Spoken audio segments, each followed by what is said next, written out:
रान्धस्य ज्ञानाञ्जनशलाकया चक्षुरुन्मिलितं येन तस्मै श्रीगुरवे नमः। नमो विष्णुपादाय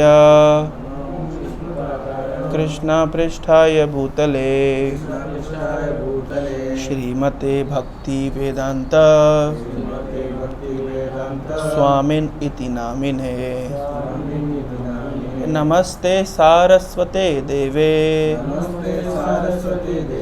गौरवाणी प्रचारिणे निर्विशेष शून्यवादी पाश्चात्य देशतारिणे।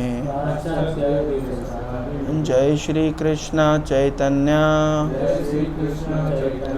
प्रभु नित्यानंद श्री अद्वैत गदाधर श्रीवासादि गौर भक्त वृंद।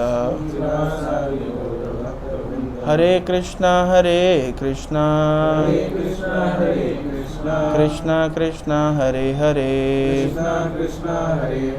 हरे Ram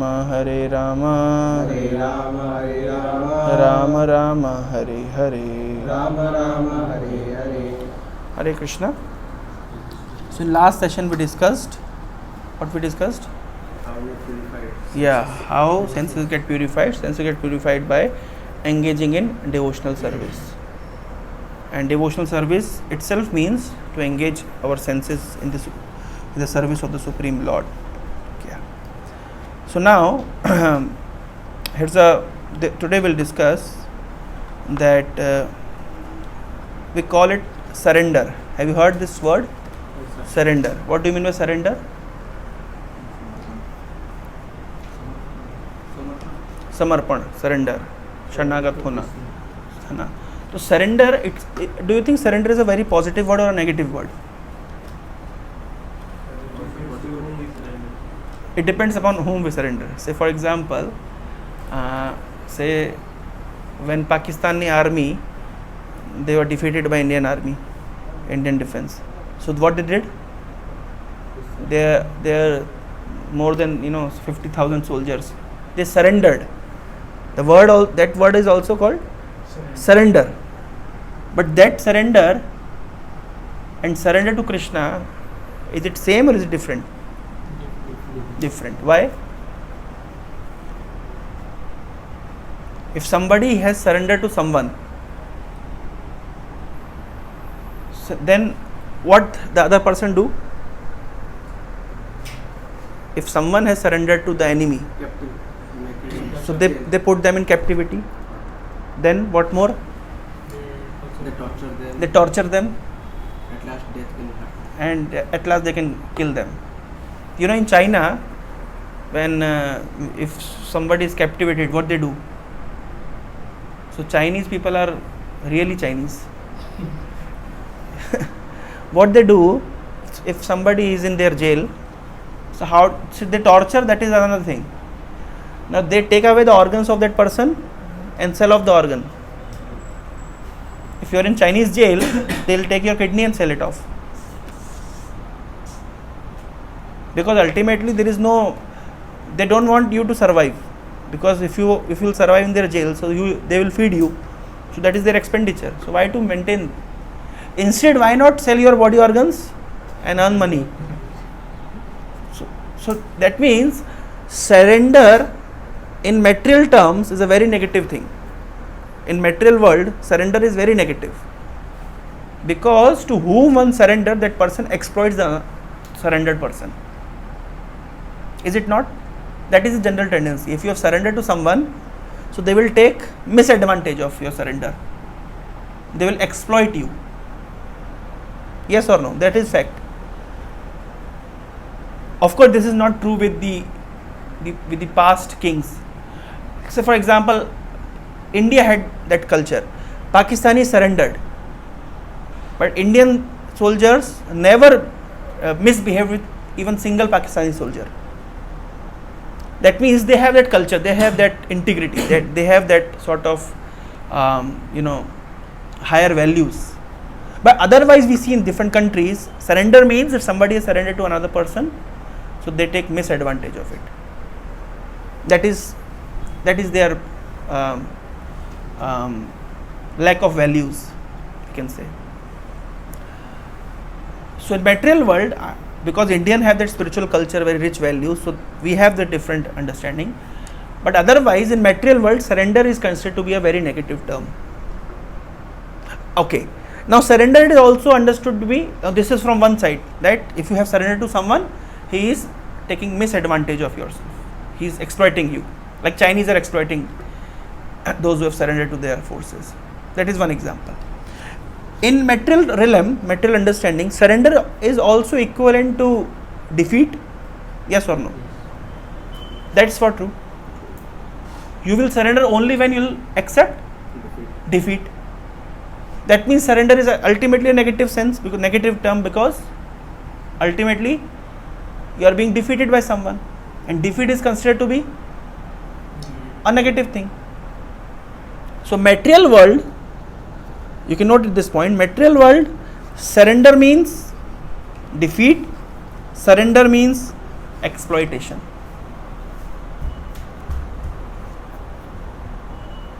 And thus surrender means when you are exploited, when you are defeated, how you feel?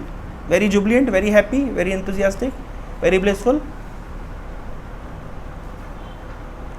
What do you think, Keshav?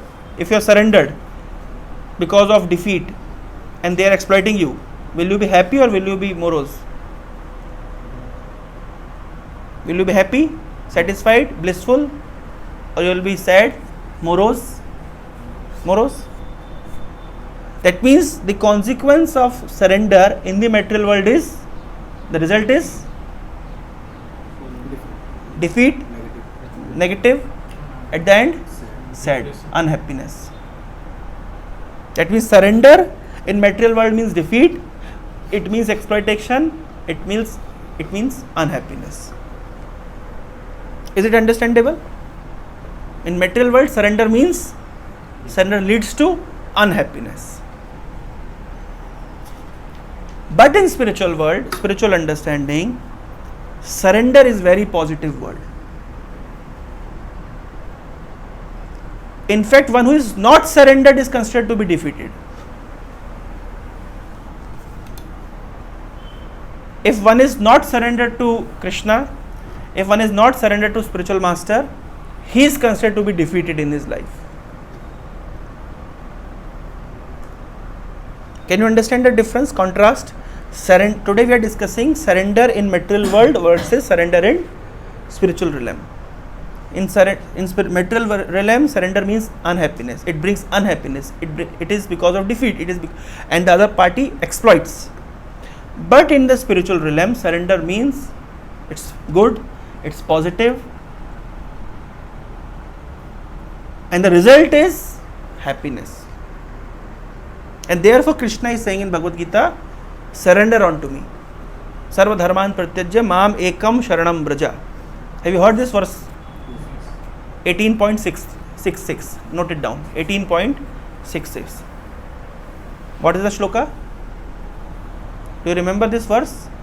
Sarva dharman pratyajya. So this is homework for this week. You all have to memorize this verse. 18.66. Please memorize this verse, where Krishna is demanding, surrender unto me. Sarva dharman pratyajya mam ekam sharanam braja. He is saying, just abandon all sorts of religion, everything, and surrender unto me.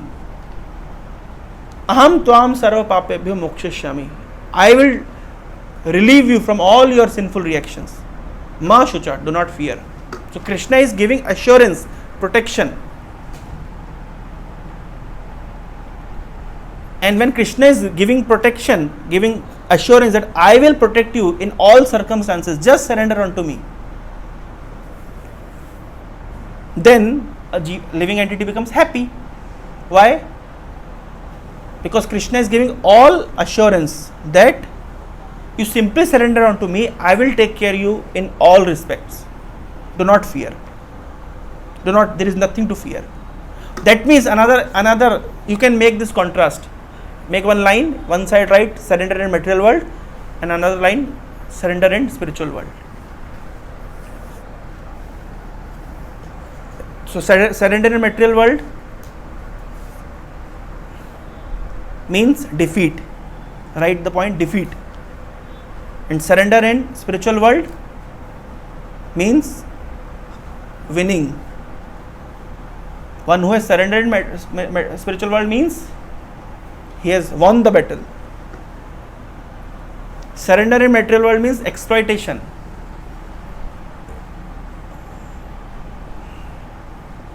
But surrender in spiritual world means service. Surrender in material world means unhappiness. It brings unhappiness. But surrender in spiritual world means it brings unlimited joy, unlimited happiness.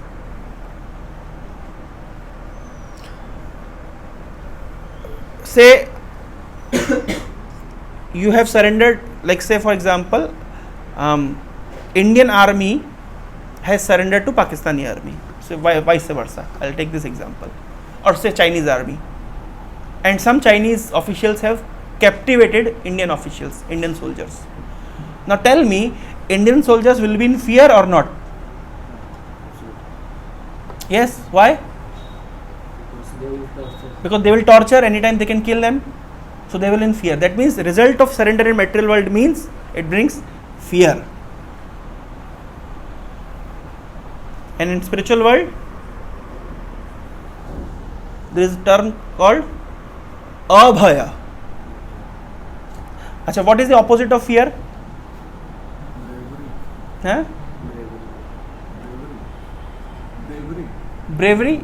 No. In abhaya, there is, actually you will not find exact equivalent word for abhaya in English. So fear means no fear. No fear is not the good word. Abhaya. Abhay means now one has come to the stage where there is no fear at all. That means Krishna is now giving us Abhay Dan. Abhay Dan means no fear in any circumstances. Huh? You cannot find equivalent English word. You can write this word Abhay. Abhay. So surrender in material world means fear, but in spiritual world means Abhay. Huh? You just consider this example. If you have surrendered to someone, you will always be in fear, because anytime that person can torture you, exploit you, kill you, take away your kidney and sell it off in the market. Anything they can do. Now for example, Imran Khan is in the captivity of Pakistani government. What they are going to do with him ultimately? What they did with Bhutto, they will do the same thing. So what they did with Bhutto? Do you know the history? They killed him. They killed Bhutto. They hanged him. Same they are going to do with this Imran Khan. Nothing changed. So Bhutto was once prime minister and he was hanged, and this person was once prime minister, he was hanged. He'll be hanged. Now consider what will be his situation in the captivity. He'll always be in fear. Actually, he may boast up in media, I am not fear this, that, but actually everybody is fearful of death. But when somebody is surrendered to Krishna, the result is Abhay. Is it understandable what I am teaching, what I am trying to explain? So I am just trying to make this point understandable, that what is the difference between surrender in material world versus surrender in spiritual world. When you surrender to some material person, what are the consequences and result?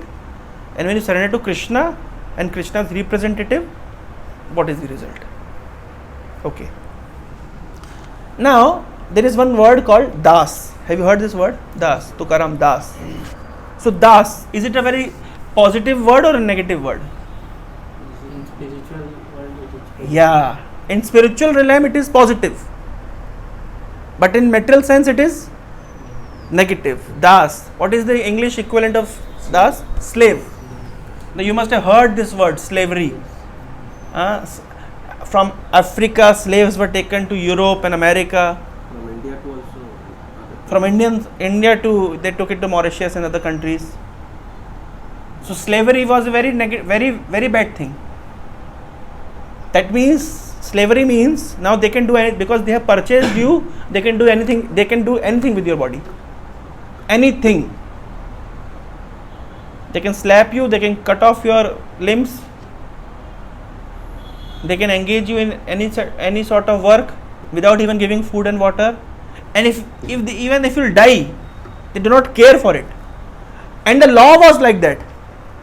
That if you want, the law was at those time, during the time of slavery, the law was in entire world, the same law was there. You can do anything with your slave because slave is not a person; it's an object, and you can do anything with your object. Huh? It is their property. If this is my property, I can do anything with this property. I can burn it off. I can throw it off. I can use it. I can break it off. I can do anything with my property. This property does not have any rights. Slaves do not have any right. You cannot question why you are doing this to me. I have purchased you, and that's all. And literally, just like, have you seen animal markets? Just like in animal market, we go and purchase animals. We purchase ox, cow, buffaloes, and chickens, goats, different animals, dogs. So just like in animal market, one goes and purchase animal, they go to slave market and they purchase the slave. And they can, like, just like bargaining, I want this slave. Oh no, he's not very healthy. I'll take this one. Yeah, what is the cost? Okay, how much he can lift, how much he can work. So sometimes they can strip him off naked and examine from all angles and purchase him. And because I have purchased that slave has no rights. It's my property and I can do anything with that property. That was slavery. Of course, slavery was abolished first in America. It was abolished. But still, after slavery also that apartheid continued. You know what is apartheid? Apartheid. Slaves were coming from African background and they have passed generations in America, so they were in black in color. So between blacks and whites, there was always this discrimination. Just like we have this social discrimination between the higher caste and the lower caste, there were whites and blacks. Up to the extent that they cannot, they in the bus they have to take the back seat. In NCRT it is there, yeah. It's called apartheid, Rang Bhed. So that was the situation. So why I am putting this point, in material realm, slavery means, it's a very negative term. But the same slavery, when it is applied that I am Krishna's slave, Krishna's das. Of course, slave is not the right word at all. In English, you translate it as servant. Even if it is the word servant, in material world, servant means, it's a negative thing. Servant. Servant comes from the word service. So one who is doing service is servant. Say for example, you are doing work for government. You're called government servant. But in India we take it pride. I am government servant because it is government job. But say for example you are working in a private company. They don't tell that I am a servant, but it's actually your servant. Naukri means knocker. Naukri means knocker. So we are studying hard to become knocker. Say for example somebody is working in Reliance. So he directly does not say मैं Reliance का नौकर हूँ. ऐसा नहीं बोलते. क्या बोलते हैं? They say I am working with Reliance. In English, this is a sophisticated way of polishing the reality, polishing the truth. They do not say I am working in Reliance or I am a servant of Reliance. What they say? I am working with Reliance. I am working with Adani. With. But with is not the right word actually. It is simply you are polishing the truth. You are a slave, you are a knocker, you are a kinker, and you are simply polishing the truth by saying I am working with them. I am a professional way of, sophisticated way of saying the truth. That's all. But ultimately it's knocker. So my point is, in material realm, slavery, servant, both are actually considered to be negative terms. Why it is negative? Because servant, he tends to exploit the master, and master tends to exploit the servant. Say for example, master is paying you 1 lakh rupees per month, and what he is expecting from you? If I am paying you 1 lakh rupees per month, that means I am expecting that at least you do work for me at least for 5 lakhs. I should get some profit out of you. Otherwise, why I am keeping you? Why I am paying you? Yes or no? It's true or false? True. That means master is thinking that I must pay him less, but I must get more work from him. Somehow or other. Is it not the understanding? So that means master is trying to exploit the servant. Is it a fact or not? Okay. Now tell me about servant. What he is thinking? He is thinking, how can I do less work and get more payment? He is always thinking, how can I save my time, do less work and get more payment? That means what is there in his understanding mind? That I must do less work and get more payment. That means he is trying to exploit his master. So in material world, master is trying to exploit the servant, and servant is trying to exploit the master. And therefore, slavery or servantship in material world is a very negative term. Is it understandable? But in spiritual world, it's the entire consciousness is different. The Supreme Lord is the master and devotee is the servant. We have this relationship of master and servant. He is the Supreme Lord, he is my master, I am his servant.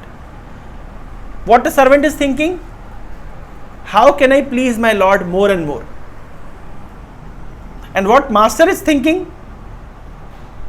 How can I please my devotee more and more? How can I please my servant more? How can I give him more and more? So can you understand the difference between material consciousness and spiritual consciousness? In material consciousness, servant is thinking, how can I exploit my master? And master is thinking, how can I exploit my servant? How should I pay less and get more work done? But in spiritual world, the understanding is, devotee is thinking, a servant is thinking, I should give more to my master. I should do more things for him. And what master is thinking? How can I reciprocate? How can I give more? The perfect example is Sudama and Krishna. So Sudama is thinking, how can I give more to Krishna? But I have nothing in my home. So he actually took something from his neighbor's house to offer it to Krishna. Yes or no? What maximum he could get, he took that from his capacity, what maximum he could get. There were certain kings, there were, people, those who are very rich, so they constructed big temples for Krishna. But then there is the Sudama. At maximum he could get some chipped rice, some chuda, that too from his neighbor's house. That was the maximum wealth he possessed, and he offered that maximum wealth to Krishna. And how Krishna reciprocated? Now what Krishna is thinking, how Krishna reciprocated? What Krishna gave back to Sudama? Big palace, even bigger than the palace of Indra. Now the question is, you know what Krishna did?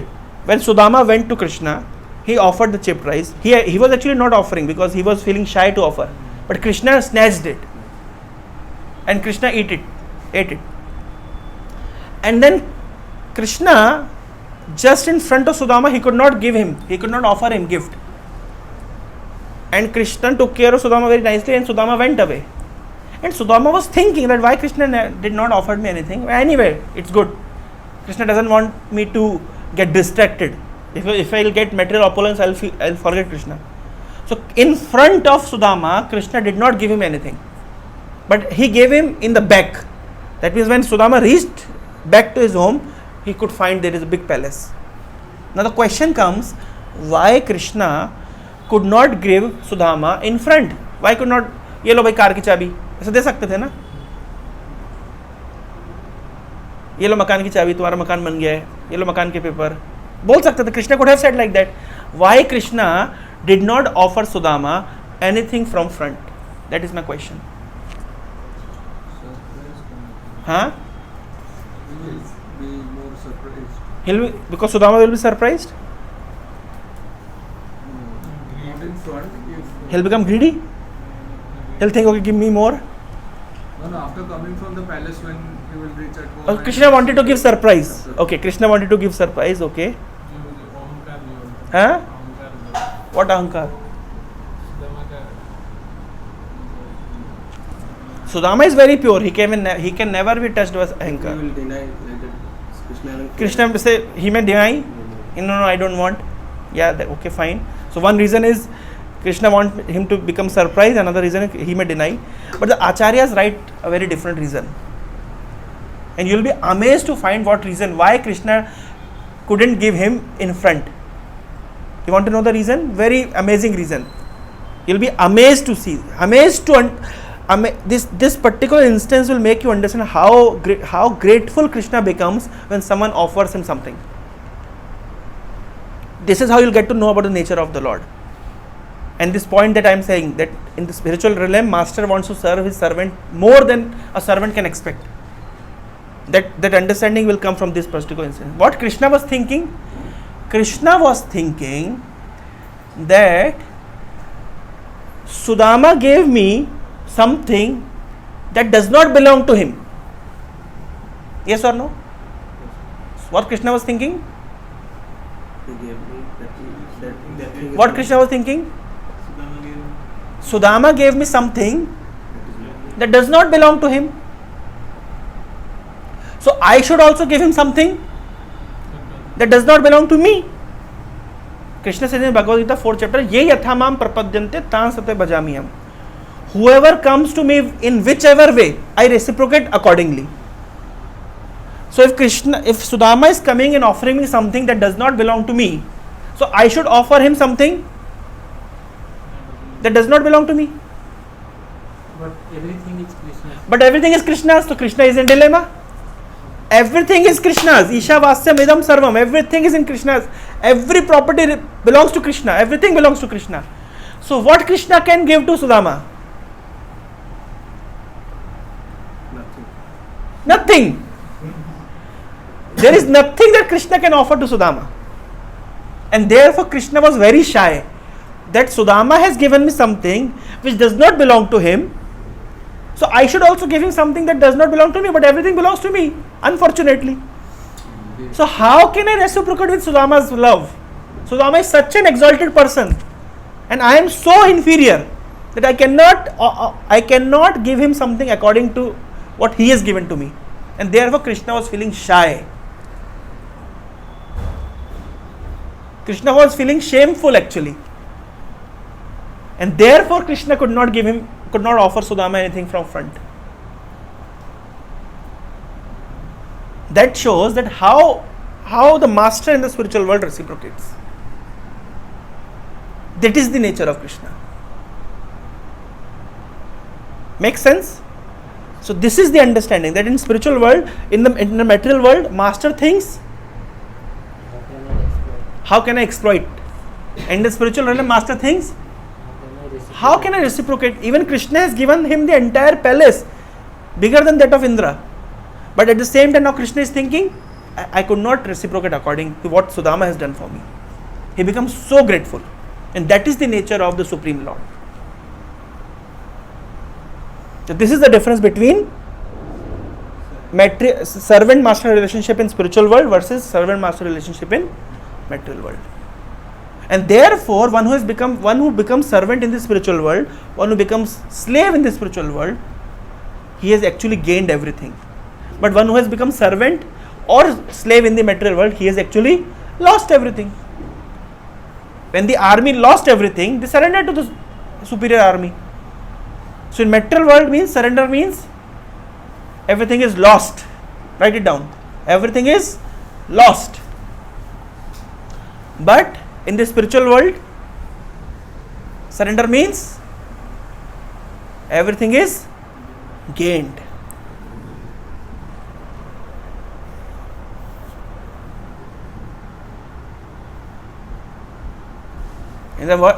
Is it understandable? Is it very clear? Last point for today's discussion. Now, if somebody is claiming that I am not servant of anyone, is that person saying right? No. In material world, we are in this material body, we are actually slaves of our senses. Yes or no? If eyes want to see some bad movie, we cannot restrain. If ear wants to see something bad, we cannot restrain. If tongue wants to have mutton, difficult to restrain, is it not? So that means in the material world, we are slaves of our senses. But if we engage these same senses in Krishna's service, the result is we become master of our senses. Makes sense? Same senses which are demanding so much and we cannot restrain them, we are being encaged by, we are slaves of our senses. But if the same senses we engage in Krishna's service, we try to become servant of Krishna, we try to become slave of Krishna, we become master of our senses. So therefore, those who are not the servant of Krishna, they are servants of their senses. And those who are trying to become servant of Krishna, they gain mastery over their senses. So what is the simple formula if one wants to become master of their senses? Engage all senses to Just engage all senses in Krishna's service. And gradually one will become master of their senses. So note this point as well. In the material world means we are slaves of our senses.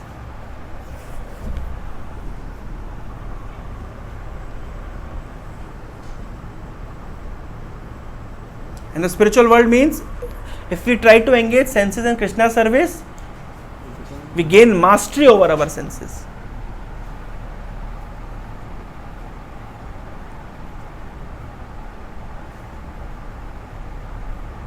As simple as this.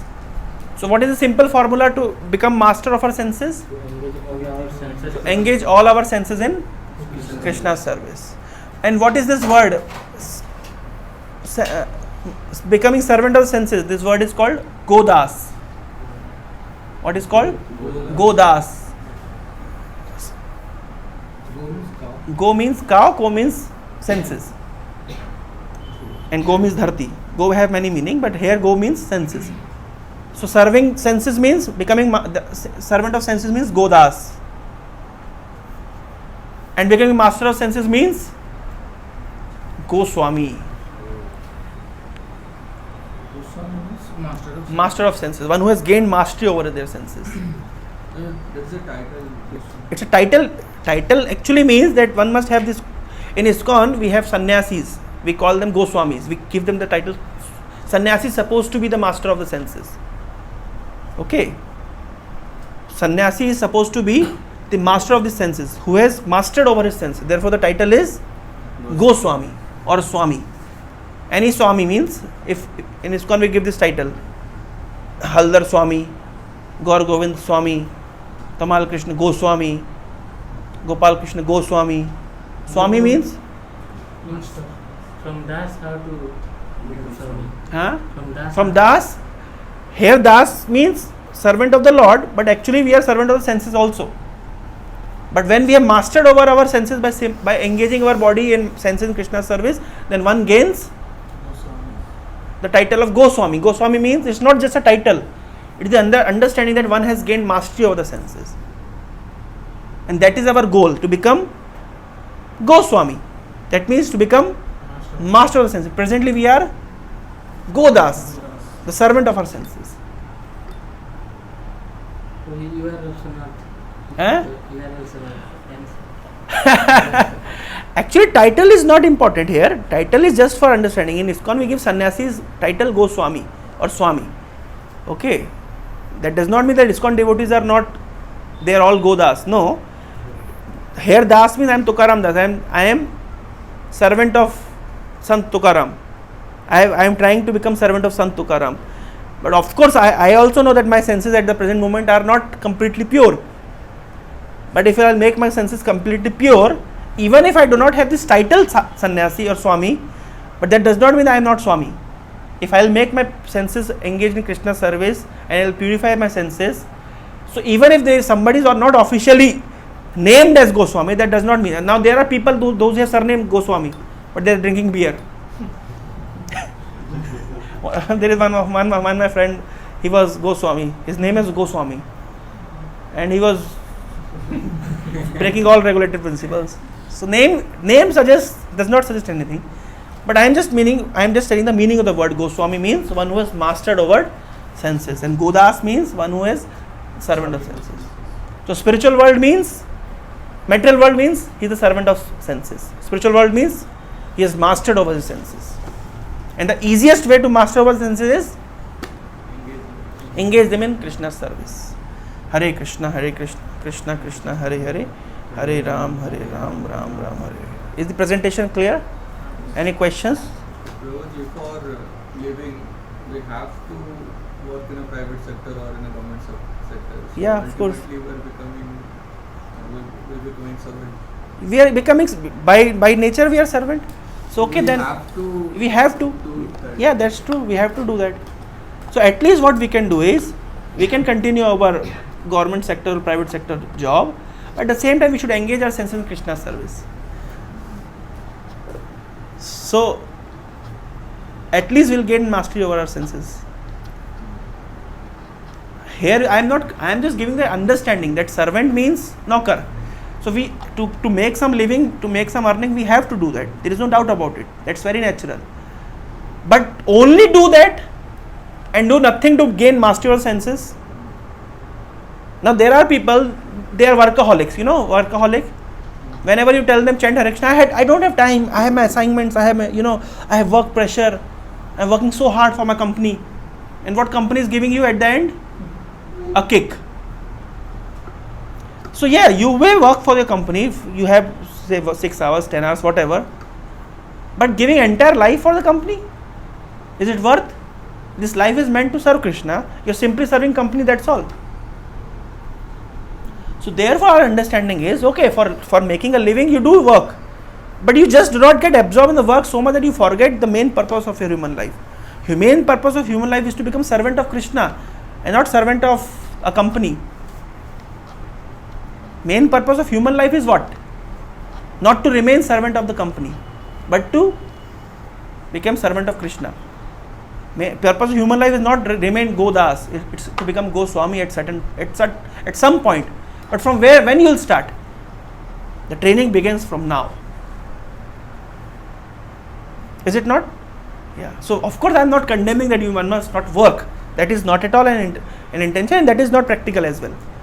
But the purpose is that we should not remain servant of the senses. We should not remain servant of someone. we should at least in this life we should try to come to the point to become servant of Krishna. Okay. Anything else?